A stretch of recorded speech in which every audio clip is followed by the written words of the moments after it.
ઉત્તરાયણ પર્વ પૂર્ણ થયા બાદ હવે ગુજરાતના હવામાનમાં ફરી એકવાર મોટો પલટો આવવાની તૈયારી છે। રાજ્યના જાણીતા હવામાન નિષ્ણાત અંબાલાલ પટેલે ધરતીપુત્રો માટે એક ચિંતાજનક આગાહી કરી છે। તેમના જણાવ્યા અનુસાર રાજ્ય પર ફરી એકવાર કમોસમી વરસાદ એટલે કે માવઠાનું સંકટ તોળાઈ રહ્યું છે।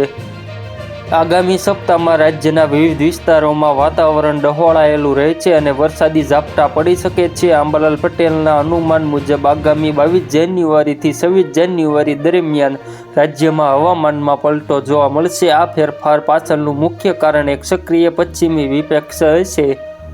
22 જાન્યુઆરી પછી વેસ્ટર્ન ડિસ્ટર્બન્સ ગુજરાત તરફ આગળ વધશે, જેના કારણે વાતાવરણમાં સાયક્લોનિક સર્ક્યુલેશન અને લો પ્રેશર સિસ્ટમ સર્જાશે।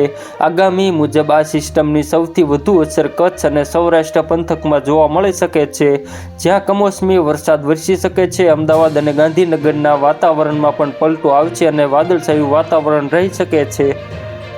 આગાહી મુજબ માવઠાની અસર ઓછી થયા બાદ ફેબ્રુઆરી મહિનામાં ફરી એકવાર ઠંડીનું જોર વધશે।